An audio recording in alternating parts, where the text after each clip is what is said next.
Hello सत श्री अकाल सर, आई होप टू साइड ठीक होगे। So today we will talk about the actual reason why the appointment is delay. Actual reason क्या है अपॉइंटमेंट डिले का, उस पर आज हम बात करेंगे। सो उससे पहले कुछ क्वेश्चनों के आपके रिप्लाई दे दूं मैं, उसके बाद हम वीडियो स्टार्ट करते हैं। So first question, brother please accommodation दिखाओ अपनी। ओके ब्रो, अकोमोडेशन के बारे में अलग से वीडियो बनाऊंगा, उसमें आपको बताऊंगा अकोमोडेशन कैसी होती है। बट हर एजेंसी का जिसके थ्रू आप आ रहे हो, कि जिस भी कंपनी में आप आ रहे हो, उसकी अकोमोडेशन अलग से होती है। हर कंपनी का सेम नहीं होता, कईयों की अकोमोडेशन प्राइवेट होती है, कईयों की कई कंपनीज और एजेंसीज हैं जो अकोमोडेशन है वो प्राइवेट देती है, और कई कंपनीज हैं वो अपनी कंपनी में ही अकोमोडेशन देती है। तो ये डिपेंड्स करता है कंपनी कैसी है तो और एजेंसी कैसी है, उसके हिसाब से ही आपको अकोमोडेशन मिलता है। सो नेक्स्ट क्वेश्चन, ब्रदर पेरेंट्स को बुलाने के लिए घर रेंट के लिए रेंट पे चाहिए या फिर अपना खरीदना पड़ेगा घर? ब्रदर अगर पेरेंट्स को बुलाना है या फिर अपनी फैमिली को या वाइफ को बुलाना है तो आपका जो घर है आप रेंट पे भी ले सकते हो, उस पर भी आप अपने पेरेंट्स को बुला सकते हो। आपके एक तो घर होना चाहिए रेंट पे, और आपके बैंक अकाउंट में कुछ मनी होनी चाहिए, 15 से 20 हज़ार यूरो होनी चाहिए, तभी आप अपने पेरेंट्स को और अपनी फैमिली को बुला सकते हो। Next question, brother electric cycle second hand मिल जाती है? यस ब्रदर, इलेक्ट्रिक इधर सेकंड हैंड हर चीज़ मिल जाती है, उसमें कोई प्रॉब्लम नहीं है, बहुत महंगी भी नहीं है, सस्ती मिलती है। सेकंड हैंड चीज़ इधर सेकंड हैंड जो साइकिल है वो सस्ती मिल जाती है। जो नॉर्मल साइकिल है आपको 80 से 100 यूरो में ईजिली आपको सेकंड हैंड मिल जाएगी। जो इलेक्ट्रिक साइकिल है वो भी मिल जाएगी, आप 300 से 400 के बीच ईजिली अच्छी इलेक्ट्रिक साइकिल मिल जाती है सेकंड हैंड। बट मैं रिकमेंड करूँगा आप नहीं लीजिए, क्योंकि जो इलेक्ट्रिक है उसमें कोई प्रॉब्लम होगा तभी कोई आदमी बेचता है। वैसे अगर आपके लक के ऊपर आपको अच्छी मिल जाए, बाकी अगर आपके पास थोड़ा बजट है आप 1000 यूरो तक की एक नई इलेक्ट्रिक साइकिल ही लीजिए, उसमें आपको ज़्यादा बेनिफिट्स रहेगा।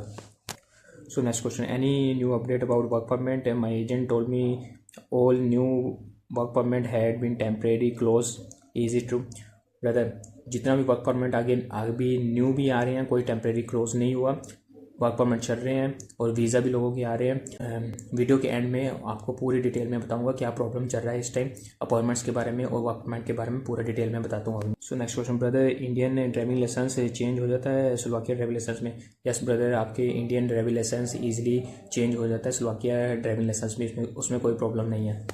सो नेक्स्ट क्वेश्चन, ब्रदर क्या वहाँ इंग्लिश बोलते हैं? इंग्लिश जो है वो सिर्फ 10% इधर है, 10 से 20% है, इससे ऊपर इंग्लिश नहीं है।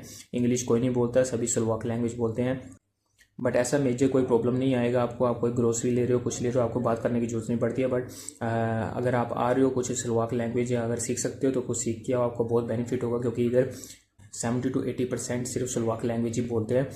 जो यंग लड़के हैं थोड़े बहुत वो थोड़ा इंग्लिश बोल लेते हैं, बाकी 70 to 80% जो जितने भी लोग हैं सभी के सभी यहाँ लोकल स्लोवाक लैंग्वेज बोलते हैं, इंग्लिश कोई नहीं बोलता। सो नेक्स्ट क्वेश्चन, ब्रदर मुझे वेल्डिंग आती है, वेल्डर की जॉब पे आऊँ या फिर अनस्किल की जॉब पे? ब्रदर आप एक बार इधर आ जाइए, अगर अनस्किल वर्कर के लिए भी आपको वीज़ा मिल रहा है आप एक बार इधर आ जाइए। उसके बाद वेल्डर की इधर जॉब बहुत है, वेल्डर इधर जो सैलरी ले रहे हैं वो 14-14 यूरो 1 घंटे के ले रहे हैं, वेल्डर की डिमांड बहुत है। तो जो नॉर्मल इंडियंस हैं जो नॉर्मल फॉरेनर्स हैं उनको 6 से 7 यूरो मिल रहा है मैक्सिमम, अगर आप एजेंसी थ्रू आ रहे हो। बट अगर आप इधर आके एक बार TRC आपको मिल जाती है, उसके बाद आप अगर वेल्डिंग का काम करते हो किसी भी कंपनी में, कम से कम 14 यूरो आपको 1 घंटे का मिल जाता है। तो वेल्डिंग की जॉब बहुत है, आप एक ही बार इधर आ जाइए। सो नेक्स्ट ब्रदर, मैं स्लोवाकिया के लिए ट्राई कर रहा हूँ, कोई एजेंट बता दो होशियारपुर से। एजेंट के बारे में सॉरी, मैं एजेंट के बारे में नहीं बता सकता, क्योंकि मैं कोई एजेंट को प्रमोट नहीं करता। एजेंट्स हैं पंजाब में, बहुत एजेंट्स हैं, अच्छे एजेंट्स हैं, पटियाला में हो गया या फिर जलंधर में हो गया, बहुत अच्छे एजेंट्स भी हैं। तो आप एक बार ट्राई कीजिए, उनको एडवांस मत दीजिए जितना हो सके।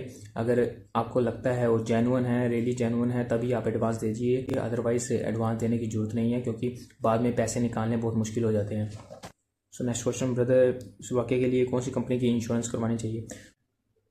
इंश्योरेंस जो है आप किसी भी कंपनी से करवा सकते हैं। इंडिया में अगर हो तो आप रिलायंस से करवा सकते हो, कहीं से भी आप करवा सकते हो, कोई प्रॉब्लम नहीं है। अगर आप बाहर हो, दुबई और मलेशिया और कहीं भी हो, तो आप कहीं से भी किसी भी ऑनलाइन वेबसाइट से भी जाके आप इंश्योरेंस करवा सकते हो। बस ये ध्यान रखो जो इंश्योरेंस करवाना है वो 1 साल का आप कवर करवाइए, पूरा 1 साल का इंश्योरेंस हो, और जो कवरेज है वो $30,000 से अबव होना चाहिए। सो नेक्स्ट क्वेश्चन, ब्रदर वन एक एजेंट मुझे बोल रहा है मेरे पासपोर्ट पे सरनेम चेंज करना पड़ेगा तब जाके वीज़ा लगेगा। अदरवाइज वीज़ा नहीं लगेगा। ऐसा कुछ नहीं है, मेरे साथ में जितने भी फ्रेंड्स हैं उनका सिर्फ गिवन नेम है, सरनेम नहीं है। स्लोवाकिया का वीज़ा उनके भी लगे हैं, तो आपके भी इजी लग सकते हैं। बट अगर चेंज करवा सकते हो, अगर आपके पास टाइम है तो करवा लो, इन फ्यूचर इसकी जरूरत पड़ भी। अगर किसी कोई भी डॉक्यूमेंट्स अगर चाहिए, कहीं भी आपने फॉर्म भरना है तो उधर लास्ट नेम होना ज़रूरी होता है।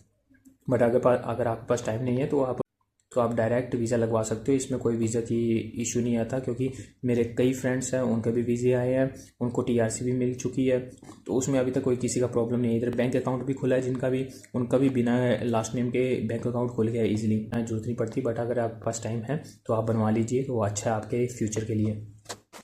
सो अभी हम बात करते हैं अपॉइंटमेंट्स के बारे में।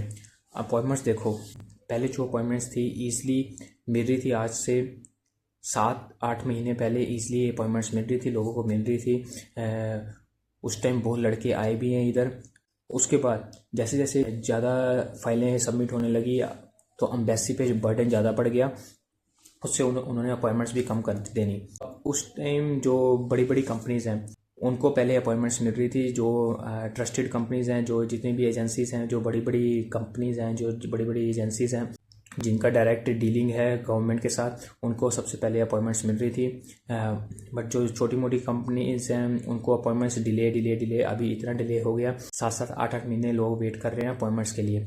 तो अभी एम्बेसी क्या कर रही है, अभी एम्बेसी पूरे महीने में सिर्फ एक डेट दे रही है, सिर्फ एक डेट दे रही है। तो उसी डेट पे सभी जितनी भी कंपनीज हैं वो ईमेल डालती हैं, जिस कंपनी को आदमी चाहिए वो सभी कंपनीज एक साथ ईमेल डाल रही हैं। लाइक एक दिन में उनके पास कितनी ईमेल्स हो जाती हैं आप खुद अंदाज़ा लगा सकते हो एम्बेसी के पास। इस टाइम एक दिन में लाइक हज़ारों में ईमेल्स आती हैं एम्बेसी के पास। इंडिया में सिर्फ 3 या 4 एम्बेसीज हैं जो स्लोवाकिया के लिए काम कर रही हैं।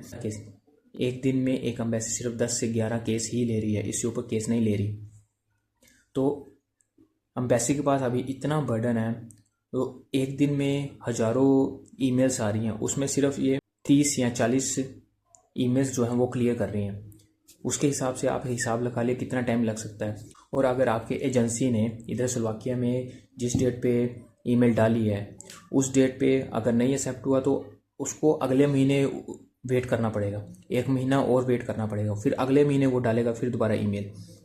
उस महीने उसके एम्प्लॉयज़ को नहीं मिली अपॉइंटमेंट तो उससे अगले महीने ट्राई करना पड़ेगा। तो आप हिसाब लगा लिए क्यों इतनी डिले हो रही है। ऐसा नहीं है इधर ट्राई नहीं कर रहे हैं, एजेंसीज कंपनीज ट्राई कर रही हैं, बार बार ट्राई कर रही हैं, हर महीने ट्राई कर रही है ईमेल डालने की। और ईमेल सिर्फ 1 महीने में एक बार डाल सकते हो, इससे ऊपर ईमेल नहीं डाल सकते। तो इधर कंपनीज ट्राई कर रही हैं, बट प्रॉब्लम ये है जो इंडियन एम्बेसी है वो क्लियर नहीं कर रही। वो एक एम्बेसी में 11 से 12 मैक्सिमम जो लोग हैं वो क्लियर कर रहे हैं एक दिन में। तो आप हिसाब लगा लीजिए कितना डिले हो सकता है। तो ये रीज़न है, एम्बेसी इधर एजेंसीज जो हैं वो ट्राई कर रही हैं, बार बार कंपनीज ट्राई कर रही हैं, बार बार वो भी परेशान हैं, उनको एम्प्लॉयज़ चाहिए। बट एम्प्लॉयज़ कैसे आएंगे, क्योंकि अभी प्रोसेस बहुत धीरे चल रहा है, उनको अपॉइंटमेंट्स नहीं मिल रही। मेरी कंपनी है, मेरी कंपनी में पिछले 4 महीने से अपॉइंटमेंट्स डाली हुई हैं। पिछले 4 महीने से हर महीने वो अपॉइंटमेंट्स के लिए ईमेल डाल रहे हैं एम्बेसी को, बट हर महीने उनका नंबर नहीं आता, फिर अगले महीने में डेट चल जाती है। ऐसे डेट अगले महीने करते करते आज 4 महीने हो गए हैं।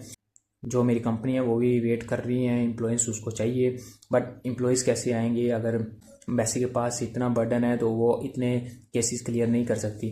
तो इसलिए वो रिस्ट्रिक्शन ज़्यादा लगाएंगे धीरे धीरे, इसलिए जो स्लोली अभी आने वाले लोग हैं उनको ज़्यादा प्रॉब्लम आ रहा है। तो जहाँ भी आपकी फ़ाइल लगी है वो लगे रहने दीजिए, उसको ना निकलवाइए। जहाँ भी आपकी फ़ाइल लगी है बस लगे रहने दीजिए, अब आपको वेट करना पड़ेगा, इसमें कोई ऑप्शन नहीं है।